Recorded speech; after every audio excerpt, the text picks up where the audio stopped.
Quem vai fazer a oração? Angelita? Faz aí, amiga. Que a paz esteja conosco, que os bons espíritos nesta manhã de estudo venham até nós, que nos faça sintonizar com a espiritualidade superior, nos dando o entendimento, os esclarecimentos do ensino, das leituras que serão lidas na manhã de hoje. Ilumine o João, para que ele possa, Senhor, explicar certinho, conforme nós podemos entender, que muitas vezes nos falta o entendimento. Ajuda-nos também, Senhor, a colocar em prática, nos esforçarmos. Ajuda-nos a trilhar novos caminhos, mudando a sintonia com as más vibrações, de más para boas. Ajuda-nos, Pai, nós vos imploramos, porque ainda somos muito fracos, ainda estamos distantes do Teu amor, mas estamos trilhando e caminhando. Que nos esforcemos todos os dias, que caminhemos no amor, na paz, na compreensão, na paciência, na humildade e na serenidade. Que tenhamos, Senhor, aquele amor para o outro que desejamos para nós. Nos ilumine, nos fortaleça todos os dias. Que os bons espíritos venham até nós, não somente hoje, mas todos os dias nos fortalecendo, mas que enxerguemos também para fazer a nossa parte. Esteja conosco, Senhor Jesus, hoje, amanhã e sempre. Que assim seja.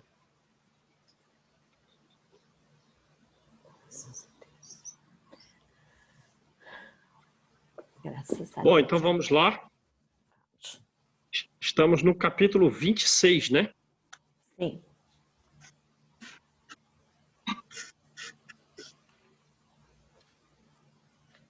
Antepenúltimo capítulo.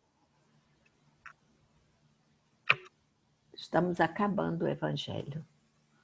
Joia.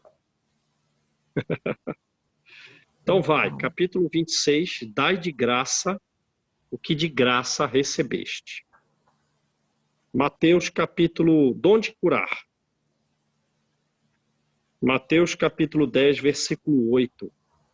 Disse Jesus: restituí a saúde aos doentes, ressuscitai os mortos, curai os leprosos, expulsai os demônios, dai de graça o que de graça recebeste.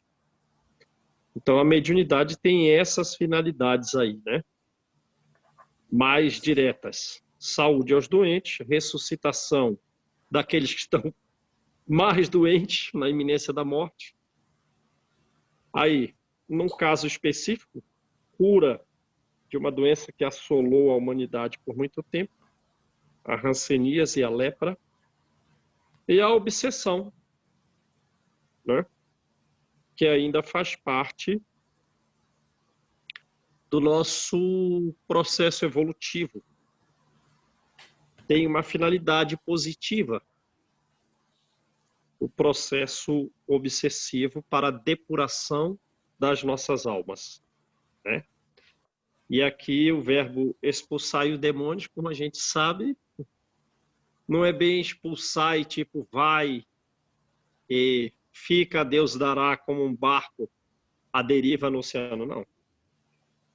Quando os espíritos superiores, né, atendem um processo obsessivo, é trabalho duplo, né? Caso seja um obsessor. Se é mais, é trabalho múltiplo, porque eles também atendem esses espíritos sofredores, certo? E esses espíritos sofredores que em princípio podemos classificá-los como espíritos maus, Eles vão se dizer, não, mas eu sou vítima. Sim ou não? Sim. É meio assemelhado a gente, quando a gente fica com raiva de alguém. Esse pensamento tá indo lá. E a gente é um obsessor sem saber, né? Uhum. Sobre esse item, Emmanuel diz o seguinte, da mediunidade, né? A mediunidade, ela é luz do bem. E toda luz, ela é providencial. Por consequência, toda mediunidade é importante. Isto está no Livro da Esperança, capítulo Ante a Mediunidade. Vocês querem anotar, né? O Livro da Esperança Ante a Mediunidade. Mediunidade é luz do bem e toda luz é providencial. Por consequência, toda mediunidade é importante, assim como a luz, que se expressa divinamente de diversas maneiras. No alto das torres, a luz mostra a rota aos navegantes. Nos postes da via pública, a luz é benefício para todos. No recinto doméstico de todos nós, é benefício de uso particular. Nos sinais de trânsito, a luz previne os desastres. Nos educandários, garante a instrução. Nas enfermarias, a luz é socorro aos doentes. E nas lanternas, ela ajuda o viajor humilde, distante do lar. E até nas câmaras de subsolo, do subsolo, alenta o operário suarento. Portanto, todo núcleo de luz possui utilidade específica e nenhuma dessas utilidades é ineficiente ou desprezível. De forma que a vela bruxuleante, frágil, fácil de apagar, a vela bruxuleante, que salva um barco à deriva, ela é tão indispensável quanto um lustre aristocrático numa escola. E a candeia frágil, que aponta as letras de um livro numa casa esquecida, é essa candeia frágil. É irmã de todos os candelabros de um salão cultural.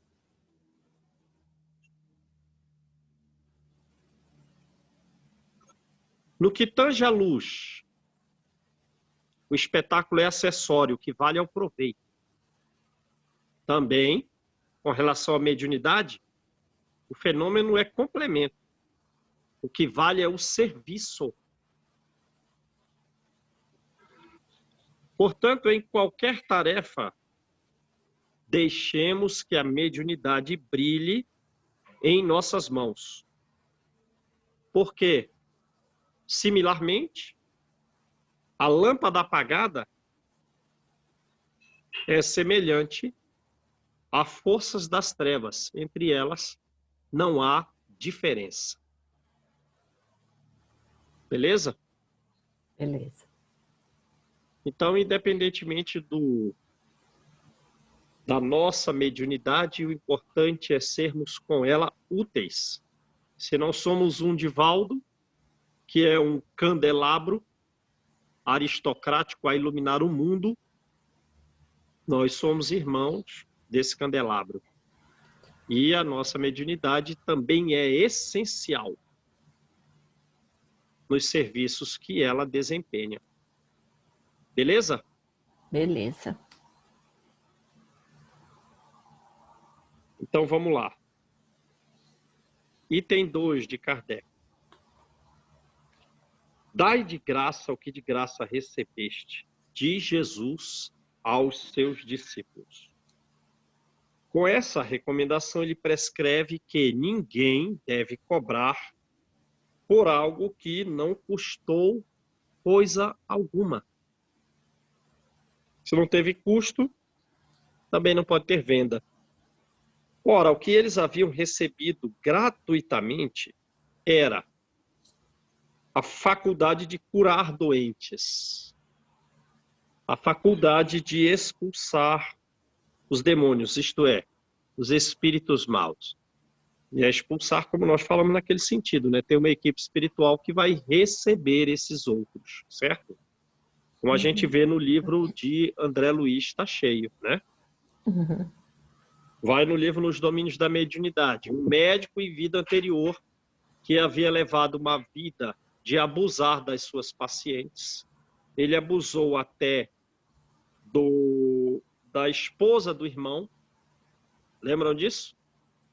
Ele abusou da esposa do irmão a ponto de ela se separou de um irmão para ficar com esse outro irmão, o médico. E esse irmão, que ficou só, também foi vilipendiado nas questões econômicas e sociais a ponto dele ser internado no hospital psiquiátrico.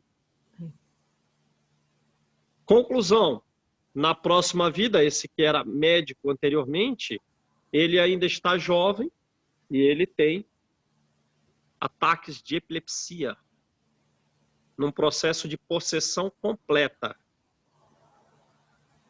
É mediunidade isso? É, não é intercâmbio de almas? Sim. É intercâmbio de almas. E o que foi feito com esse espírito mau? Aí ele vai dizer, não, mas pera lá, eu sou vítima. Ele me roubou a esposa, e ainda sendo meu irmão consanguíneo, me roubou a esposa, me levou à ruína social e econômica. É um espírito mau? Não, é um espírito humano como a gente. Mas está super raivoso como nós também estaríamos. E ele não é expulso, ele é atendido, certo? Certo. Então vamos lá. Ou no capítulo seguinte a esse, em que uma mulher na vida anterior mata o próprio pai para gozar a vida com o seu futuro marido. Lá. Em 2 semanas, dando veneno de pouquinho em pouquinho, mata o pai. Está sofrendo agora na vida presente um processo obsessivo significativo em função desse pai raivoso. E esse pai é também atendido. Então não é bem assim expulsai, né? Expulsai é separai-os. Esse dom lhes havia sido dado gratuitamente por Deus. Para quê? Para alívio dos que sofrem. Para alívio dos que sofrem. E mais, para ajudar na propagação da fé. Ora, essa é a finalidade principal, né? Uma finalidade de cura, seja ela psicológica ou cura física, seja ela uma cura psicológica vinculada à obsessão ou não. A finalidade de tudo isso é a propagação da fé. Não a fé, como a gente sabe, fé é razão, é também confiança em Deus, mas também é compreensão. Só existe uma fé absoluta, uma fé forte, né? Uma fé que não é cega, se há compreensão do ensino. Ora, e a compreensão do ensino nos leva a uma conduta que nos afasta dos males, certo? Nos afasta dos males. Das práticas inadequadas que vão fazer com que pessoas possam querer nos influenciar negativamente. Jesus recomendava-lhes que não fizessem desse dom gratuito, né, objeto de comércio, nem de especulação, nem meio de vida. Nem meio de vida, não é para ganhar dinheiro com isso. Mas se vê muito isso por aí, né, no Brasil e fora do Brasil. Concordam? Bastante. Tá aí aquele João de Deus. Ele era um, né? além de cobrar, ele ainda abusou de muitas mulheres, né? Exato. É, exatamente. O meu primo morou em Nova York. De 2 em 2 quarteirões em Nova York tem uma casinha, uma portinha em que você vai numa espécie de cartomante para pagar um valor. Em Nova York, Isso tem muito. tem muito. Na Europa também, na Europa. Em Paris é lotado, João, de quando você vai ali no Louvre, tá? É lotado, você tem que ter o maior cuidado, porque elas chegam assim, as ciganas, elas chegam na rua, te atacam assim, né? Oh, você deixou cair.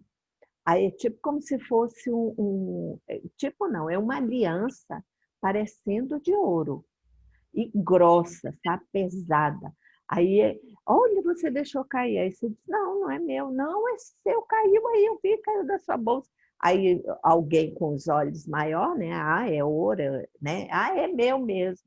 Aí elas pedem o dinheiro por terem te avisado. Ai de você que não dê. Você tem que chegar, não é meu, não é meu, e sai fora. Porque se você não der, elas se juntam, é um monte. E, ó, mete a paulada no sujeito, tá? Entendi. E te roubam, tá? A minha sogra Não dá, né? quase foi assaltada. A mulher, ela entrou no táxi, a mulher entrou junto com ela, assim, tá? Aí o cara virou e disse assim, ó, desça e devolva a bolsa dela, a carteira dela. Pois a mulher tirou a carteira de dentro da bolsa da minha sogra e minha sogra não viu. Tá? Nossa, Elas são coisa. rápidas, rápidas. Não é só lá em Nova York, não. Tem na Europa também tem bastante. E ali em Aham. volta do Louvre você tem que ter cuidado, porque ali dá muito turismo, né? Então tem muito turista aí com isso elas ficam ali, ó, só te esperando. É uma praça muito grande. Aí pegos E e eles são tal. também, assim, ledores da sorte?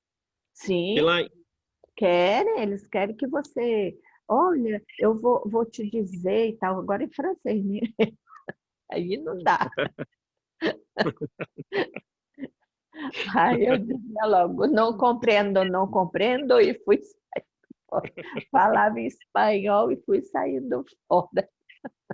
então Agora eu vou vamos lá. levar a Flavinha para traduzir. Preces pagas. Disse em seguida a seus discípulos, diante de todo o povo que o escutava: tende cuidado com os escribas que se exibem a passear com longas túnicas, que gostam de ser saudados nas praças públicas e de ocupar os primeiros assentos nas sinagogas e os primeiros lugares nos banquetes. Ou seja, pessoal orgulhoso, né? É o pessoal que quer ser admirado, certo? Sim, Usa uma longa túnica e fica passeando por ali. Aí vai para a praça, para quê? Para ser saudado, para ser cumprimentado na praça. Vai. E de ocupar os primeiros lugares nas sinagogas e também nos banquetes, que a pretexto de longas preces devoram as casas das viúvas. Ora, quer dizer então que eles cobram caro.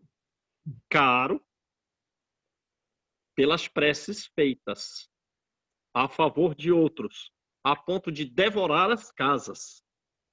Essas pessoas receberão condenação mais rigorosa, certo? Sim, Emmanuel, no livro Caminho, Verdade e Vida, capítulo Escritores, ele vai dizer o seguinte: notaram? sim. Caminho, Verdade e Vida, capítulo Escritores. As letras do mundo sempre estiveram cheias de escribas, que gostam da exibição em longas túnicas. Então pegam...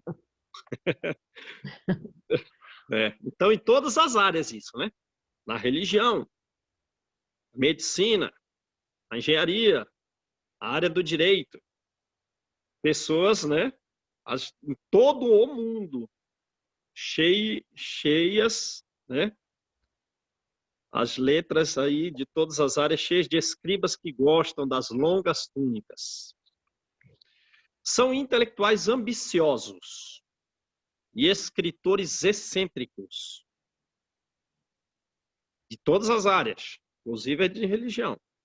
São intelectuais ambiciosos e escritores excêntricos que, a pretexto de novidade, tem que trazer alguma coisa nova, tem que trazer alguma coisa nova. E, em regra, está trazendo coisas velhas com outras palavras, né? Que, a pretexto de novidade, envenenam as almas com concepções doentias e excessiva preocupação com a originalidade. Muitos escritores intelectuais excêntricos, ambiciosos, excessivamente preocupados com a originalidade, o que fazem? Envenenam as almas com concepções doentias. É preciso fugir dos que matam a vida simples. Preciso fugir daqueles que matam a vida simples. O tóxico intelectual costuma ser a ruína de muitas vidas. E a gente não acha isso por aí? Muito. Toda hora, né? Uhum. O tóxico intelectual costuma ser a ruína de muitas vidas. Olha João, isso. essa assim, eu vejo assim, né? Quando eu vou em médicos e tudo, tem alguns assim que eles se acham Deus. aí eu fico olhando, aí eu não sei também, né? Eu digo assim, eu estou pecando também, né? Porque eu fico assim, eu digo, meu Deus, coitado desse, né? Ele não leu, aí eu sempre me lembro do Ação e Reação. Eu digo, ele não leu Ação e Reação. Precisava ler Ação e Reação para ver como é que acontece a situação, o que é como é que é a coisa, sabe? Eu fico olhando, João, e aí eu também não sei se eu estou pecando fazendo isso, né? Mas eu costumo analisar, eu olho assim, eu digo, oh, Jesus, esse aí, coitado, vai sofrer tanto, vai penar tanto. Mas eles se acham deuses. Se acha. Nossa. Às vezes tem que dar só uma dicasinha, né? Tem muitos que não. De fazer Nossa, oração, né? Tem muitos que são bem, assim, amorosos, sabe? Te trata assim. Nossa, eu tenho uma médica que ela parece assim uma mãe. Ela é mais nova do que eu, mas ela parece minha mãe. Ela assim, te trata com amor, com carinho. Ela tem o maior cuidado com você. Acho ela um doce, adoro. Sabe? Já outros não, são deuses. E também tem as duas coisas, né? Assim, trata com carinho, mas também isso é uma espécie de escamotear o conhecimento médico que a pessoa não possui, que às vezes tem isso, né? Então, às vezes, trata com super doçura, mas não tem o conhecimento necessário ao nosso auxílio, porque levou a faculdade ali. Tem que ter as duas coisas somadas. Não, ela não. Eu vou até falar o nome dela, que o dia que vocês precisarem de um gastro, pode procurar. É uma pessoa maravilhosa, muito boa. Chama-se Vanessa Puccinelli Dotti. Ela é filha do André Puccinelli, sabe? o avesso do pai. Tá? Ela é um doce de criatura, muito assim inteligente, muito amorosa. Ela te explica tudo, ela faz o exame, é ela mesma que faz. Aí ela depois te mostra, aponta cada coisa que tem. Então, assim, ela é muito. O que vocês precisarem, pode ir nela, porque ela é muito boa. Ela é bem inteligente naquilo que ela faz. Graças a Deus, viu? Peguei uma pessoa ótima. Beleza, maravilha, né? É isso que a gente precisa, né? Exatamente. Então vamos lá. Existem livros cuja função útil desses livros é manter as almas que já possuem um caráter sólido, mantê-las nos ideais mais nobres da vida. Alguns livros, a utilidade deles. Primeiro, eles não são livros que se dirigem a todos. São os livros dirigidos às pessoas que já possuem um sólido caráter.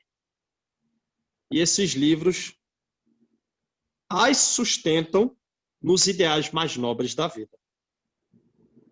Quer dizer, não é um livro para qualquer um. Mas há também um grande mercado de ideias e artigos deteriorados. Um grande mercado de ideias e artigos deteriorados que, na verdade, o que pedem é a higiene mental e espiritual. Pedindo higiene mental e espiritual. Então, sai lendo qualquer livro por aí? Não. Não, porque esse livro vai me sujar a mente. Não se pode alimentar o corpo com substâncias apodrecidas. Concordam? Sim. Também não se pode nutrir a alma com ideias inferiores. Não se pode nutrir a alma com ideias de irreligião, de desrespeito, de desordem e de indisciplina. Não se pode. Então não sai lendo qualquer coisa. Certo? Certo. Observemos os modelos de decadência intelectual. Porque tem. Observemos esses modelos de decadência intelectual e reflitamos sobre a paz que desejamos intimamente. Certo? Uhum. O que constituirá essa forma de reflexão oriunda da observação dos modelos de decadência intelectual? Essa reflexão constituirá um forte auxílio em favor da extinção dos desvios da nossa inteligência. Dar fim nos desejos que nos levam a desvios intelectuais. Beleza? Beleza. Isto é Emmanuel. Então, tem muita gente por aí escrevendo coisas, né? Abordando ideias que são tóxicos mentais para nós. E o fazem por ambição, né? A pretexto de novidade. Então, vamos lá. Item 4. Jesus também disse, não cobreis pelas vossas preces. Não façais como os escribas que, a pretexto de longas preces, devoram as casas das viúvas, isto é, apropriam-se das fortunas. A prece é um ato de caridade. A prece é um impulso do coração.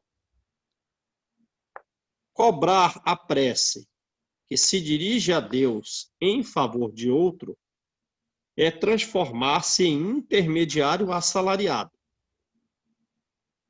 Nesse caso, a prece passa a ser uma fórmula cujo preço é proporcional ao tempo que dure para ser proferida. Então, imagina o tempo antigo, né? Pega aquela pessoa, a prece paga. Então, fazia uma prece de meia hora, falando. Deu quanto? Sabe a coisa? Mas você repetiu várias vezes algumas frases, os mesmos textos, você falou 50 vezes. Não, mas a duração da prece, né, tem o valor proporcional ao tempo que durou. Ora, mas de duas, uma.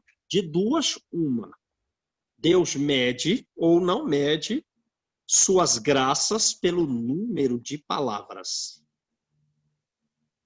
Se as palavras forem necessárias em grande número, por que dizê-las pouco ou quase nada por aquele que não pode pagar? É falta de caridade. Se uma só palavra é suficiente, o excesso é inútil. Por que então cobrá-las? É prevaricação, é corrupção, é transgressão, é abuso, né? Deus não vende os benefícios que concede. Por que então alguém que não é sequer o distribuidor desses bens, que não pode garantir a sua obtenção, cobraria um pedido que talvez não produzisse resultado? Deus não pode subordinar um ato de clemência, um ato de bondade, um ato de justiça que se solicite da sua misericórdia a uma soma por dinheiro. Do contrário, se a soma não fosse paga ou se a soma fosse insuficiente, a justiça, a bondade e a clemência de Deus ficariam em suspenso. A razão, o bom senso e a lógica dizem que Deus, a perfeição absoluta, não pode delegar a criaturas imperfeitas o direito de estabelecer preço para a sua justiça. A justiça de Deus é como o sol. Existe para todos, tanto para o pobre como para o rico. Assim como se considera imoral traficar com as graças de um soberano, porventura, não vai fazer uma pergunta, né? Porventura, seria lícito fazer comércio com as graças do soberano do universo? E tem muitas pessoas cobrando altos valores aí, né? Em função de orações e estudos realizados, pedindo significativos valores, e nós vemos aí, né, constantemente construções monumentais. Pregaram aqui no poste, aqui da porta da minha garagem, tem um poste de luz ali, está pregado lá, né? Pai, não sei das quantas, traz seu marido de volta, traz sua namorada, traz... Olha, eu fico pensando no povo que ainda acredita nisso, João. Imagina qual é o nível de espíritos que, né, estão interessados em resolver esses problemas do cotidiano. Isso aí está pior que aquelas carpideiras, né? Você conhece carpideira? Carpideira? Carpideira, conheço. Então, eu tive a oportunidade de ir num velório em Minas e ver as carpideiras. E choram. E isso é cultural, né? E às vezes tem muito vizinho, porque cidade pequena que ainda utiliza as carpideiras, aqueles negócios, mas ainda existe uma intenção. Você acha, A prece, ela precisa de uma intenção, né?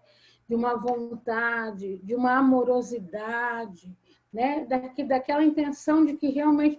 Agora, aonde está essa intenção? Aonde está essa amorosidade? Numa prece que você vai lá e paga, você vai lá e reza por alguém que você nem sabe o que é ou deixa de ser. Ainda Menino, coloca o nome de Deus. me chama porque eu choro de graça. Não precisa nem me Porque pegar. essas carpideiras ainda é cultural. Agora, você pegar aí as bonadichas, né, que está lá no Evangelho, e você ler e fazer, e ter gente que acredita piamente, isso aí pode destruir ou transformar a vida de uma pessoa. Olha a responsabilidade de uma situação dessa daí. Porque uma coisa você ainda vou lá ouvir, você tem um conhecimento, você vai lá ouvir aquilo, você não introjeta aquilo ali, você fica ainda, você tem uma desconfiança, você pode ir lá e tal. Agora, essas pessoas que acreditam mesmo nisso, e tem gente que acredita, né? Numa situação. Tem mesmo. Olha a Eu acho que isso daí é abuso da fé humana, né? Deixa eu fechar aqui, começou meu barulho aqui. Isso daí é o abuso da fé humana. Eu vejo dessa forma, né? Quer dizer, aquele crê, a pessoa crê numa determinada situação, aí quer dizer, nessa coisa das carpideiras, né?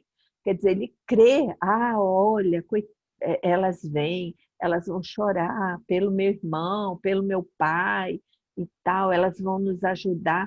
Quer dizer, é abuso da fé. Eu vejo como abuso.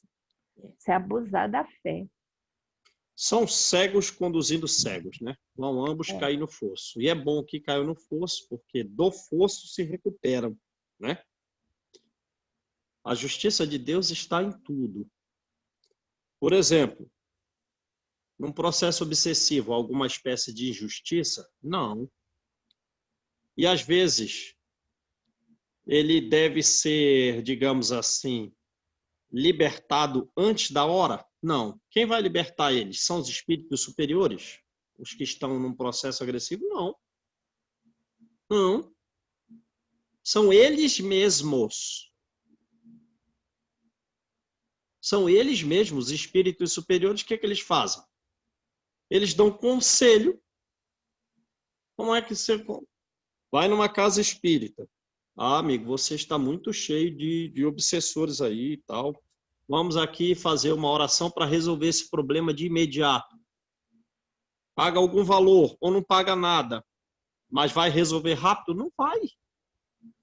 Porque isso é um processo de justiça de Deus.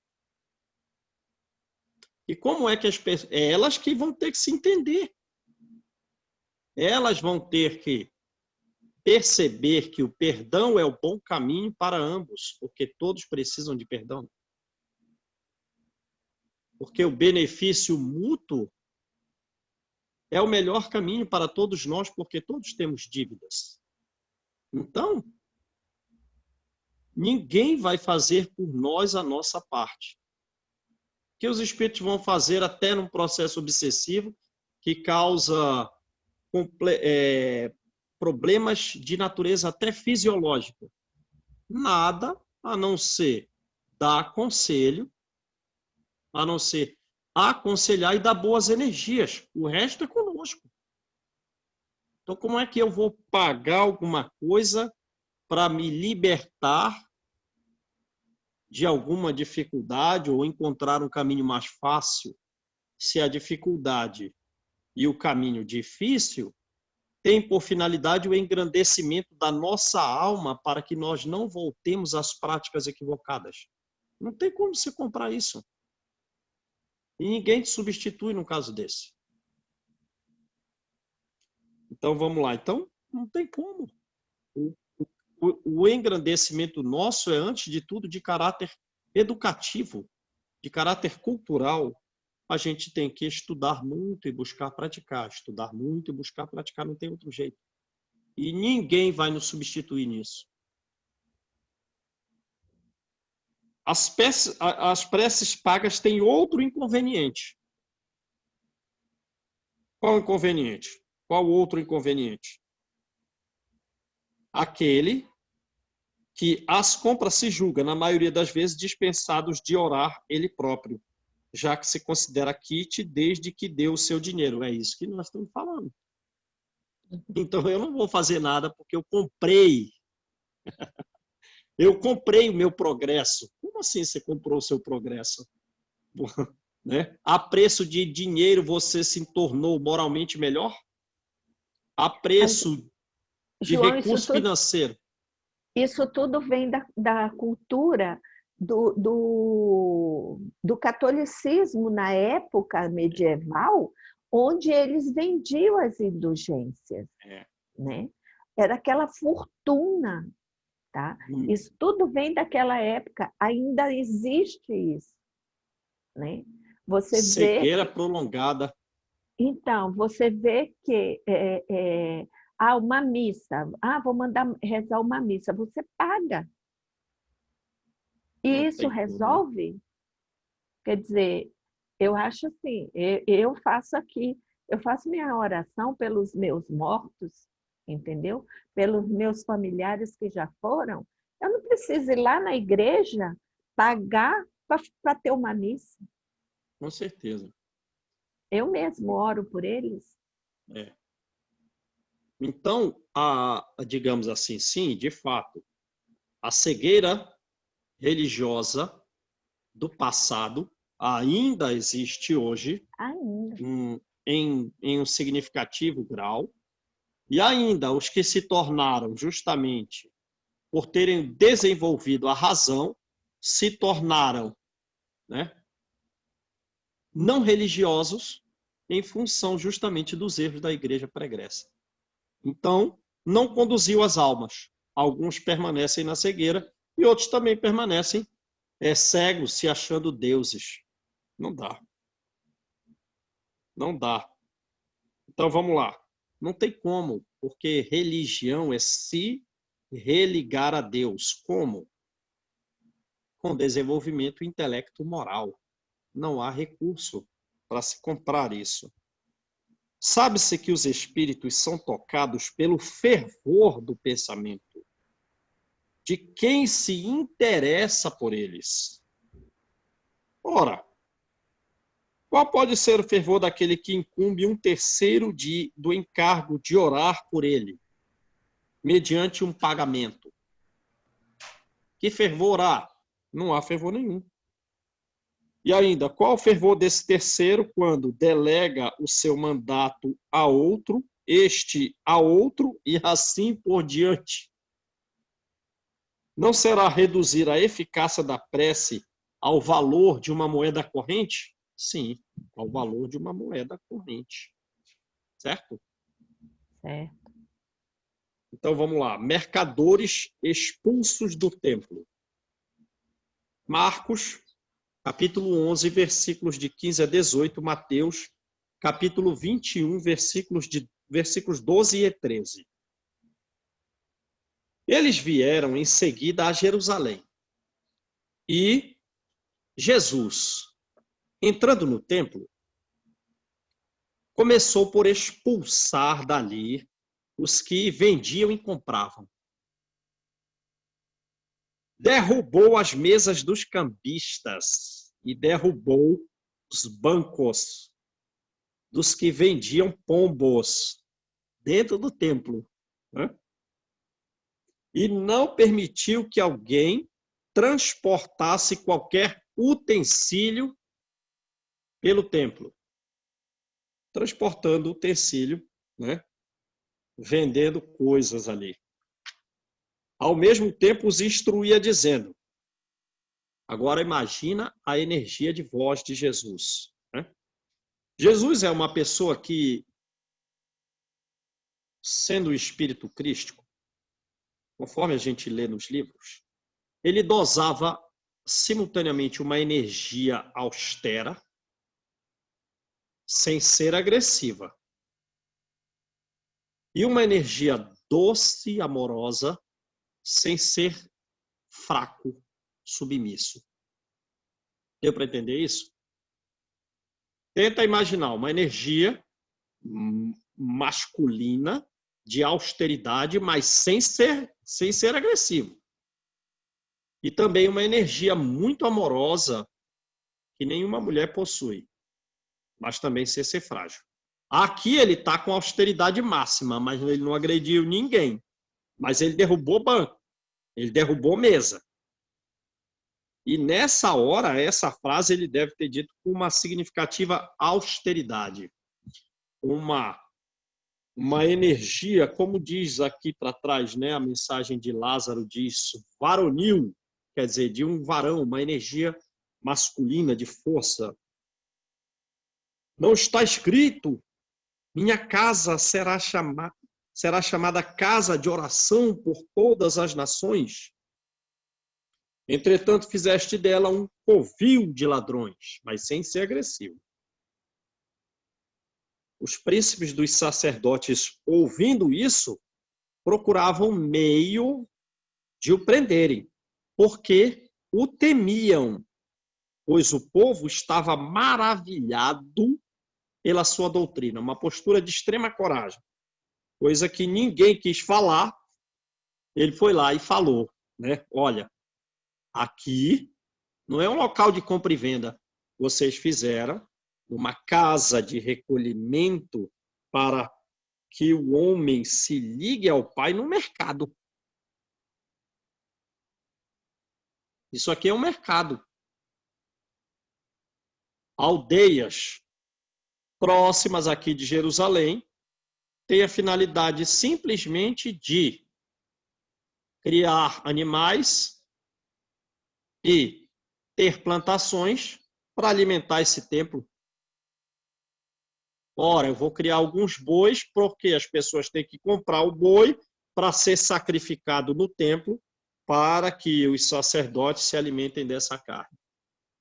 Eu vou criar um câmbio aqui na porta do templo, de forma que vocês não nos tragam aqui moedas romanas para entrar no templo, mas você troca aqui, você compra com a sua moeda romana alguma das moedas que podem ser colocadas no templo. Pelo amor de Deus.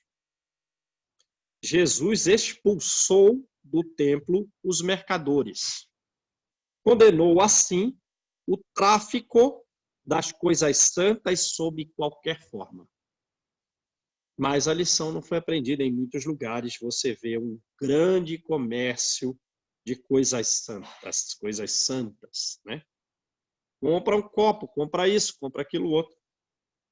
Deus não vende a sua bênção. Deus não vende o seu perdão. Deus não vende a entrada no reino dos céus. Portanto, o homem não tem direito de cobrar bênçãos, cobrar perdão, cobrar entrada no reino dos céus. Certo? A bênção se origina de quê? Ou para nos manter na posição de trabalhadores, ou para colocar no início na posição de quem trabalha. Porque a bênção, ela tem por finalidade nos manter na cadeia do bem. Nos manter, digamos assim, na continuidade do serviço de trabalho aos outros, num elo de corrente da prática do bem. Como diz Emmanuel, não faz sentido pedir se você não está servindo. Você está participando de uma equipe que leva benefício a outros? Estou. Então você pode pedir. Você não está participando, então você não pode. Então não adianta, você também não pode comprar isso. Talvez você receba para começar um serviço. Perdão. Como é que eu vou receber um perdão? Você tem que perdoar. Porque o perdão é quando nós percebemos que nós próprios também somos imperfeitos e dos nossos erros, que são idênticos dos erros alheios, nós pedindo perdão, temos que, consequência, também perdoar. Porque o perdão é bom para quem dá. Já viram isso? O perdão não é bom para quem recebe. O perdão é bom para quem dá. Porque ele se enche de uma energia de bondade que desculpa. Ele se Se não te liberta. perdoar, é problema do outro, né, João? Se o outro não me perdoar, ele está com dificuldade. Então, por consequência, vamos pensar em nós. Eu não estou perdoando alguém? Não. E então eu não estou bem. Porque o perdão fará bem a mim quando eu perdoar. Certo? Ora, e como é que você chega numa colônia espiritual superior? Você chega numa colônia espiritual superior pela prática do bem. Agora, como é que nós vamos chegar numa colônia espiritual superior? De maca? Volitando? O perispírito cheio de nódulos escuros? Ou brilhante e elevado? Depende da gente. Tudo está aberto à possibilidade. Ou nem entrar. Ou nem entrar. Existe ou não essa possibilidade? Existe. Mas a gente vai entrar, né? Vamos vencer a nós próprios e caminhar. Mediunidade gratuita. Vamos ficar na fila do puxadinho, João. Já tô lá. Cuidado aí. João, Eu é que você vou puxa ficar nós. ali uns 6 meses antes de comprar uma casa, 6 meses a 1 ano na casa de vocês lá. Então vamos lá, mediunidade gratuita. Os médiuns modernos, pois os apóstolos também tinham mediunidade. Então, está dizendo que os apóstolos eram médiuns. E agora tem os médiuns modernos. Igualmente receberam de Deus um dom gratuito. Qual? O de ser intérprete dos espíritos para a instrução dos homens. Para a instrução dos homens. E também de si mesmo, certo? Sim. Lemos lá atrás. Por que deu uma mediunidade na mão dessa pessoa se ela parece tão indigna? Ora, como é que ela vai progredir se não tiver a mediunidade? A mediunidade foi colocada nas mãos delas porque ela é quem mais necessita. Então, o médium que, por ele passa a mediunidade para a instrução dos homens, ele também tem que se instruir. Certo? Sim. Para lhes mostrar, incluindo o próprio médium, o caminho do bem e para conduzi-los, os homens, à fé e também o médium.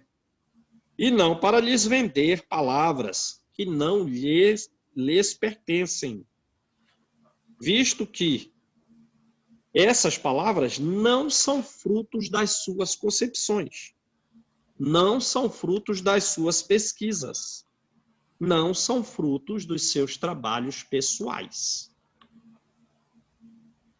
Deus quer que a luz chegue a todos, lembram?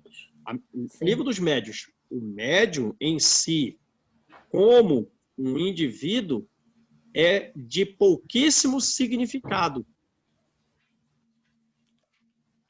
Está no livro dos médiuns, literal. E não penseis que a mediunidade é para auxílio de um ou outro. Não. A mediunidade tem por finalidade a regeneração da humanidade inteira. Deus quer que a luz chegue a todos. Não quer que o mais pobre deserdado dela, né? E possa dizer, não tive fé porque eu não pude pagar. Não. Não tive consolo de receber os encorajamentos e os testemunhos de afeição daqueles que choram porque eu não tive dinheiro para pagar. É por isso que a mediunidade, ela não é um privilégio. Ela se encontra por toda parte. Então, não tem a mediunidade, ela é de características fisiológicas e independe da moral da pessoa. Agora, o uso depende da moral. E o próprio médium necessita da mediunidade mais do que todos os outros que não a possuem. Livro dos Médiuns. Cobrar por ela seria, pois, desviá-la do seu objetivo providencial, que é qual? Que a luz chegue para todos, para conduzir a humanidade inteira. Essa é a finalidade da mediunidade. Quem conhece as condições em que os espíritos bons se comunicam, a repulsa que sentem por tudo que é de interesse egoísta, e sabe quão pouco é preciso para os afastar, jamais poderá admitir que os espíritos superiores estejam à disposição do primeiro que apareça e os convoque a tanto por sessão. Ora, os espíritos superiores, eles não estão assim em função dos homens, né? Eles estão ao lado de quem deseja crescer, quem deseja se desenvolver. Mas o homem tem que ter a liberdade e a mediunidade, por ela ele pode se associar a espíritos não superiores. Porque os espíritos superiores, eles nunca se impõem. Eles aconselham. Eles combatem a influência do mal. Mas se eles não são ouvidos, o que é que eles fazem? Eles se retiram. Porque não é na força. Não é na força. Para que ele vai tirar um espírito que me influencia se eu gosto da influência? Se sou eu que sintonizo com aquilo? Por que ele iria impedir? Não. Ele deixa o homem ir, para que ele aprenda as consequências, saiba discernir o bem do mal. O simples bom senso repele semelhante ideia, né? E os espíritos superiores não estão à disposição do primeiro que apareça e cobre algum valor. O simples bom senso repele essa ideia. Não seria também uma profanação evocarmos por dinheiro os seres que respeitamos ou que nos são caros? Seria ou não uma profanação? Seria. Com certeza. Sem dúvida, é possível obter manifestações desse modo. Vai obter, claro. Mas de quem? Quem poderia garantir a sua sinceridade? Os espíritos levianos, despreocupados com a verdade. Os mentirosos, os brincalhões e toda a malta de espíritos inferiores muito pouco escrupulosos, sem zelo nenhum, sempre comparecem, prontos a responder ao que lhes é perguntado, sem se preocupar com a verdade. Aquele, pois, que deseje comunicações sérias, deve primeiro pedi-las com seriedade. E, em seguida, inteirar-se sobre a natureza das simpatias do médium com os seres do mundo espiritual. Então, quem é o médium? Vamos perceber o médium. Vamos perceber o médium. Primeiro, eu me comportei com seriedade? Sim. Posso receber uma resposta séria? Sim. Naturalmente, será para nos colocar no bom caminho e no caminho do serviço, porque o que nos faz progredir é o trabalho. Agora, quem é o médium? Observa o médium. Ora, a primeira condição para conquistar a benevolência dos espíritos bons é a humildade. A humildade. O quanto nós podemos ser humildes, já que isso é gradação. O devotamento. Quantos somos devotados? Eu estou fazendo uma coisinha ou outra. Não. Você é devotado ao seu trabalho, extremamente responsável, dedicado, vai auxiliar as crianças, os idosos, seja lá qual for o serviço, com devotamento. Você está indo com a abnegação? Você está indo sem interesse nenhum? Você está indo realmente de forma abnegada, retirando de você interesses inadequados a todo instante?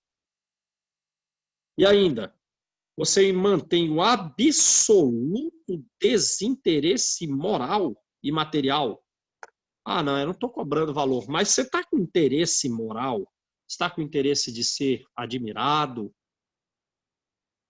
Ah, eu estou querendo a admiração das pessoas. É por isso que eu estou fazendo esse trabalho, dando esse estudo. Isso afasta os bons espíritos. Né? Beleza, gente? E depois, Vamos parar ó, aí. faz ver como se a mediunidade... Ah, não dá barulho aqui em casa. Faz ver como se a mediunidade fosse difícil, né? Porque quando a gente lida com a mediunidade com essa facilidade, você vê que ela não é... Aí todo mundo tem medo da mediunidade por conta... Ah, é muito difícil ser médio, é muito penoso, é muito dolorido, é muito E não é. É a maneira como você lida com ela que ela vai ser um fardo, entre aspas, ou não, né? Porque se você vai Verdade. no intuito de se doar com as responsabilidades que você colocou, a mediunidade é um fardo, não é nem fardo, aliás, né? Não chega a ser nem um fardo leve, ela nem é fardo, porque você faz aquilo com amor. Exato, E isso Deise. fica mais fácil. Exato, bem colocado. Bem colocado. Mas as pessoas não veem dessa forma, né? Tem muitos que levam a mediunidade meio que na brincadeira, sabe? Ou então, eu vi muitas pessoas, hoje eu não posso ir porque eu tô com dor de cabeça, eu tô com não sei o quê. Sempre tinha alguma coisa. Eu ficava olhando assim. Eu ia com dor de cabeça, com dor de estômago, com não sei o quê, eu ia. Eu chegava lá, eu saía tão bem, melhorava. Nossa, porque eu tenho certeza que a espiritualidade ali me ajudava. Tá? Eu acho que a gente tem que trabalhar, gente. Não é ficar, sabe? Ficar dando Depois cai desculpa. na mediunidade torturada e não sabe a razão. Né? Pois é. Tá? É uma das coisas que eu coloquei lá no discípulo, quando me pediram para dar aula para o pessoal no curso da mediunidade. Eu digo, tudo bem, mas no dia da reunião mediúnica, pode tirar minhas aulas. Não dou. Não dou aula, eu vou para a reunião mediúnica. Eu acho que, pelo que você lê nos livros do André Luiz, né, é uma coisa muito séria a mediunidade. Muito séria. Tá? Muito não é uma séria. coisa que, não, porque eu vou dar aula aqui, então eu não vou lá na... Não, poxa, tem os espíritos que estão lá te esperando para dar comunicação, para você ajudar, entendeu? Para ser atendido, quer dizer, tem talvez alguma afinidade com você, aí você não vai? Com certeza. Com certeza. Então, Não eu são pedi, trazidos... eu digo, não me coloque aula no dia da reunião mediúnica. Não são trazidos à toa num centro espírita ali. Com certeza tem vínculos com algumas pessoas. Tá? Exatamente. Né? Tem vínculo com a gente. Tá? Então, eu solicitava isso, porque eu acho que tem que ser. Tem que haver essa responsabilidade.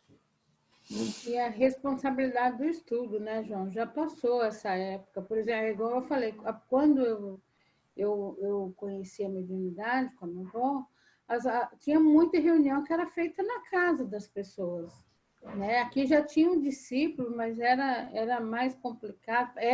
Minha avó era semi-analfabeta, então tinha até vergonha de falar pelo estudo, por tudo, e se achava que a mediunidade era só ir lá e receber espírito. Mas, em contrapartida, a moral, a dedicação, o amor que se tinha pelo trabalho era muito grande também, a responsabilidade. Mas hoje não se faz mais isso.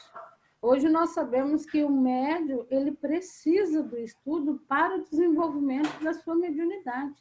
Não Sem só dúvida. o desenvolvimento moral, né, moral que a gente fala, mas o estudo mesmo, às vezes o estudo lá do livro dos médiuns, né, para não ser essa mediunidade torturosa que você falou, torturada. Porque, ai, meu Deus do céu, estou passando mal por causa... Lógico, você vai passar mal um pouquinho, mas não é passar mal, é do espírito, acaba, passa, né? Então, isso é estudo. E o estudo faz essa mediunidade ser mais leve. E é isso que eu acho que ainda está faltando muito para a gente entender. É achar que o estudo da mediunidade é supérfluo, da mediunidade em si, sabe? Não estou falando da parte moral, mas do estudo ali, do perispírito, de como se dá a mediunidade. Tem muita gente que acha que isso aí não tem tanta valia. Eu sou médium, a mediunidade é natural, então as coisas, eu vou chegar lá, sentar lá, vai acontecer. E vai, mas de que jeito? De que jeito? Exatamente. Não, eu fico olhando que tem determinados, até lá na federação, né? Numa comunicação, os espíritos usam conhecimento de vidas passadas e de vida atual. Por isso tem que estudar muito. Exatamente. Então, não, eu fico olhando, por exemplo, no nosso curso, quando eu fiz o curso de mediunidade, eu levei 2 anos fazendo o curso ali, toda semana, aquela coisa toda, né? Quer dizer, não é uma coisa que é da noite para o dia. E eu vejo determinados lugares dando o curso de mediunidade em 1 semana. O que você consegue passar porque você pega o livro dos médiuns, gente, não é brincadeira, não. Não é qualquer um que lê. Não é qualquer um que entende. Tá? Não tem como parar de estudar, porque se você para de estudar, a qualidade do seu serviço também vai ficar estacionada. Exato. Tá. Olha, eu fico olhando aqui, eu vejo muito, eu e a Angelita, tudo, a gente vive assistindo as lives, pinga-fogo, seminário, a gente entra em tudo, uma avisa a outra, a gente vive. Gente, o que eu tenho adquirido de conhecimento em busca disso daí, tá? Coisas que, assim, eu digo, meu Deus, eu não sabia. A Mils também tem entrado, tudo aí, a Mils me manda. Malu, você viu isso, você viu aquilo? Nossa, quanta coisa. A Mils está me chamando até, vamos fazer, aí, Angelisa, acho que vamos fazer o curso de Esperanto. Para conhecer os originais. Eu digo, meu Deus, aí meus papagaio velho não aprende truque novo, não, mas vamos lá. Então, é assim, a gente tem que buscar o conhecimento, tá? Muito. Porque tem muita coisa, gente, e a gente, cada vez que eu descubro uma coisa nova, eu digo, meu Deus, estou muito atrasada. Sem conhecimento, nós sofreremos 1000 armadilhas dos espíritos inferiores. Só conhecimento traz a luz para você conseguir afastar as 1000 armadilhas que eles podem colocar. Não, olha, tem momentos assim que eu digo assim, vou já estudar esse livro. Vou pegar esse livro aqui e tal, vou dar uma lida e tal. João, acontece alguma coisa para eu não pegar o livro. E assim vai, sabe? Sucessivamente. Eu digo, gente, não, isso aí... E eu tive a comprovação na hora que eu fui dormir.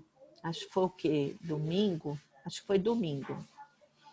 João, eu deitei cedo, fui dormir. Sabe assim, quando você... Parece assim que eu acho que o meu corpo tinha desprendido. E aí, de repente, eu senti assim que alguém veio aquilo assim, me deu um susto. E eu voltei para o corpo rapidamente, eu acordei.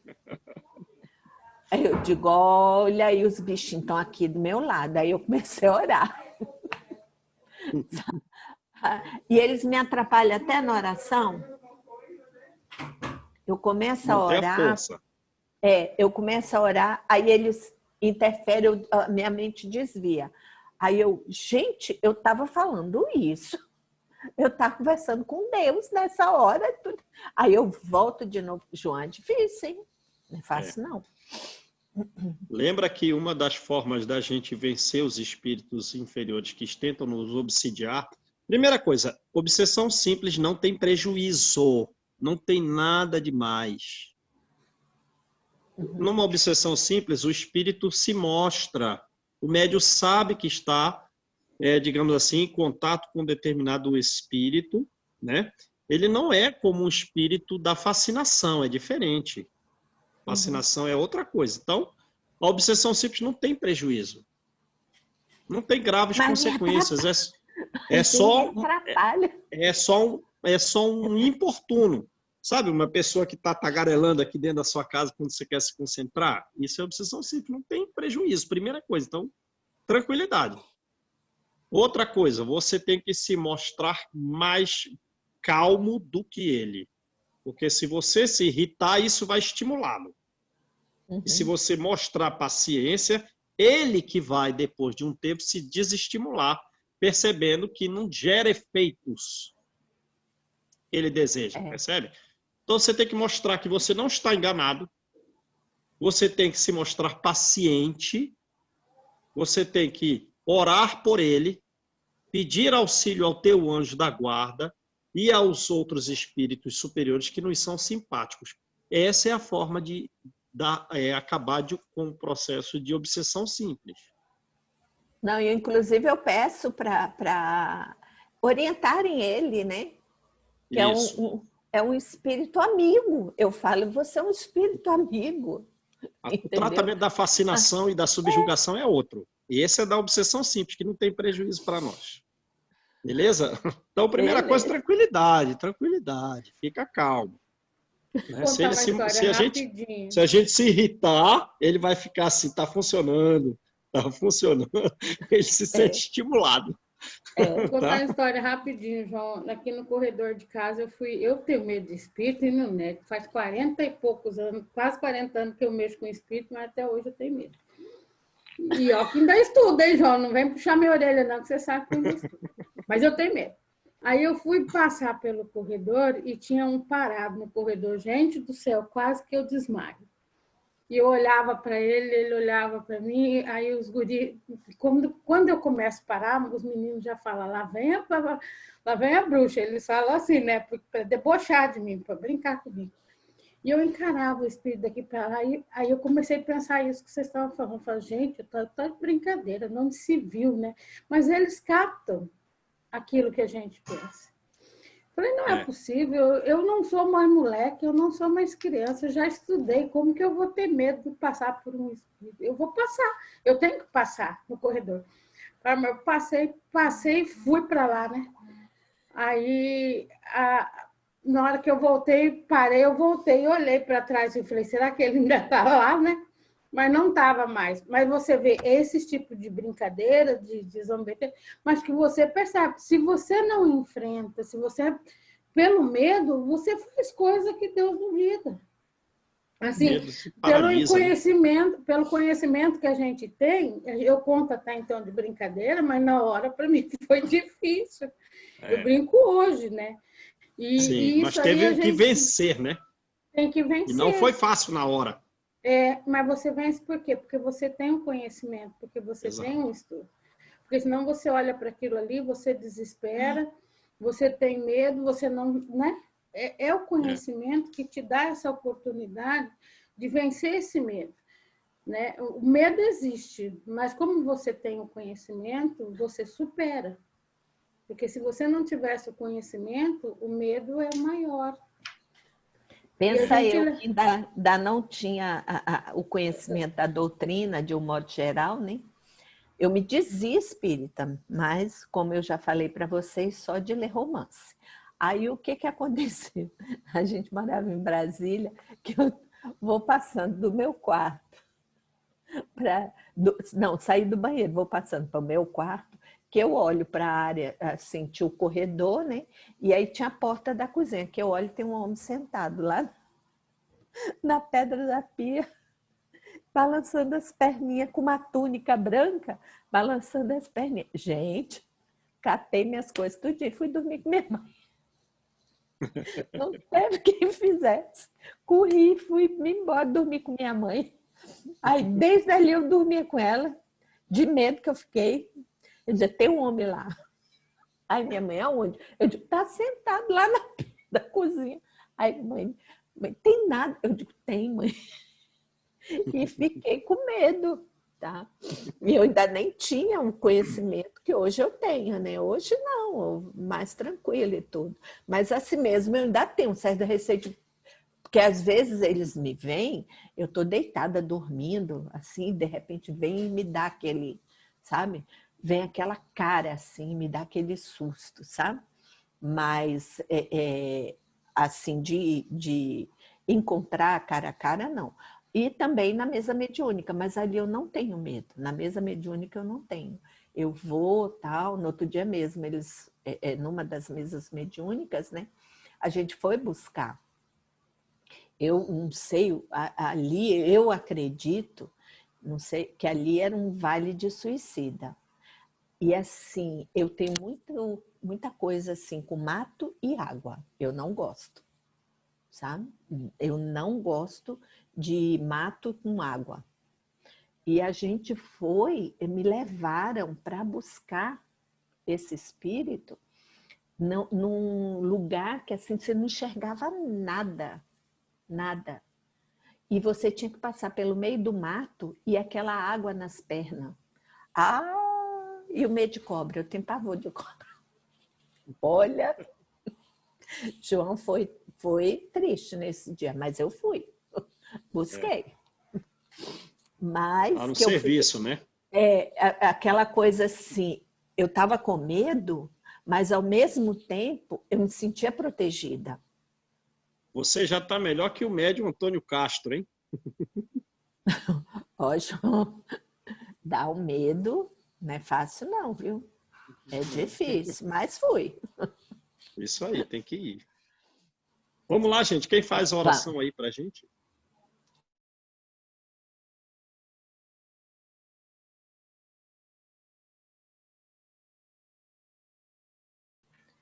Agradecidos, Pai, por mais esse dia de estudo, onde tanto aprendemos, a fim de edificar nosso conhecimento em busca da porta estreita que nos leva até Ti.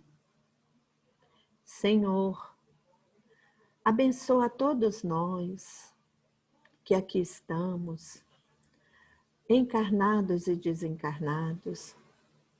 Abençoa também todos aqueles que não puderam estar aqui conosco hoje. Abençoa os nossos familiares, nossos amigos de longe e de perto, os nossos inimigos, que possamos também estar sempre em busca de ajudá-los por meio de orações. Que saibamos, Pai, perdoar, como Tu nos perdoas sempre. Que sigamos, Pai, os Teus caminhos, que as Tuas lições se aprofundem nos nossos corações e que a coloquemos em prática. Fica conosco, Pai, hoje e sempre. Que assim seja. Graças a Deus. Tchau, gente. Um abraço. Fiquem com Deus. Tchau, gente.